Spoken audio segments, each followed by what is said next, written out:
I absolutely love photography. It's your perspective. Is it the lighting? Is it the mood? Is it the place? And when I look through the scope, I see it so much better than I do with my own eyes. It's there in a compact place. I'm sure it must be ironic for people to see a woman with a guide dog with a camera. But I love irony. My life is full of irony.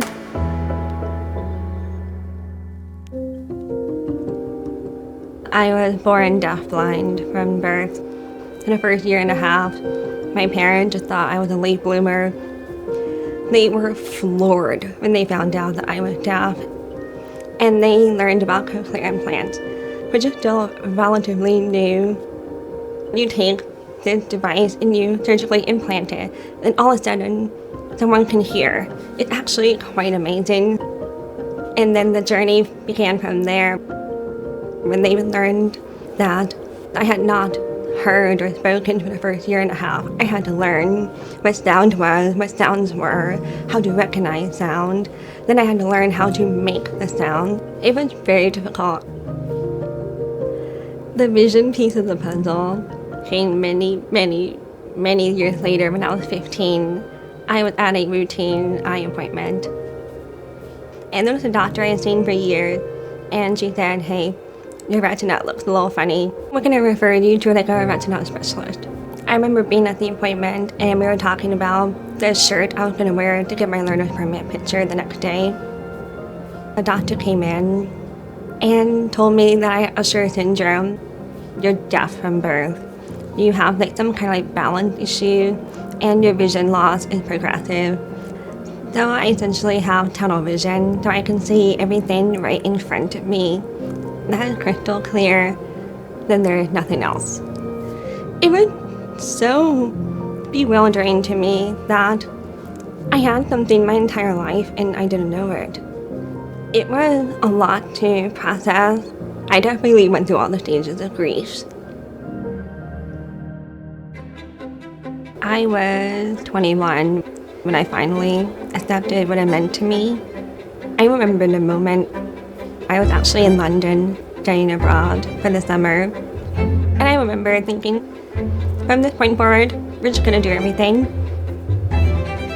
So I studied journalism and public relations when I was in college.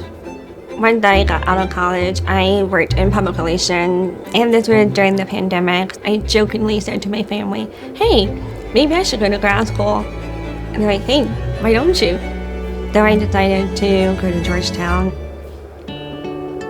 My doctor had been wanting me to get a guide dog for 5 years, and I wasn't sure if the guide dog lifestyle would be for me. I was like, we're gonna fill out the application, we're gonna see what happens.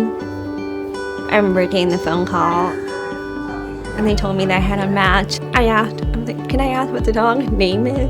She's like, "Yeah, his name was Ben."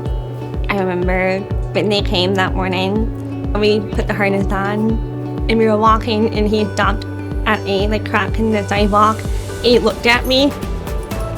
I knew then. I 100% knew. When he looked at me, he's like, "Hi, did you see that?" And I was just so happy from there. Working with Ben is absolutely amazing. He is determined, he is focused. He's like, "I'm gonna get you to where you're going."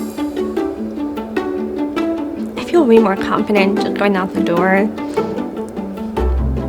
Usually I was like, "Oh, I'm gonna trip somewhere today. I wonder where that's gonna be." I don't have to think about that anymore. Georgetown is like 90% brick sidewalks, so there's always a brick out of place.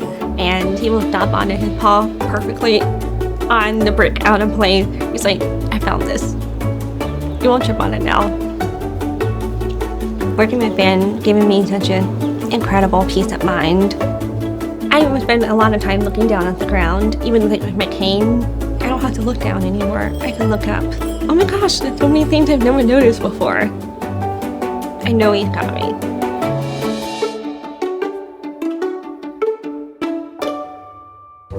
But then Ben out of harness. He's the goofiest dog you will ever meet.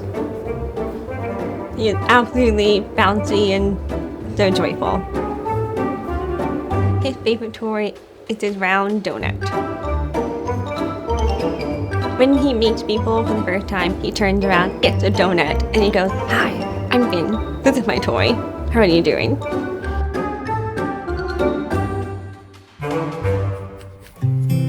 Everyone at Southeastern has been absolutely amazing and so supportive, and knowing that we have that support system even after graduation has been really gratifying, and it just makes me feel so supported that there's always going to be other people looking out for me. I'm really, really loving the here and the now. This is the most at peace I felt in years, and having been really reminded me of who I am and everything I've ever wanted for myself. I kind of lost sight of that after a while. I think I applied to get a guide dog at the moment I was supposed to. It had to be him.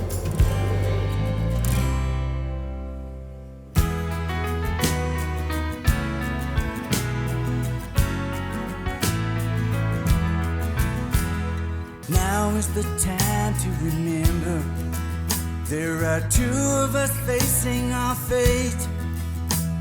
And though you've been tried by the burdens you bear, I'm here to carry the weight. You can count on me. You can count on me.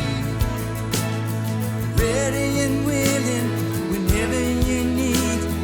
I'll gladly follow or I'll take the lead. Count on me.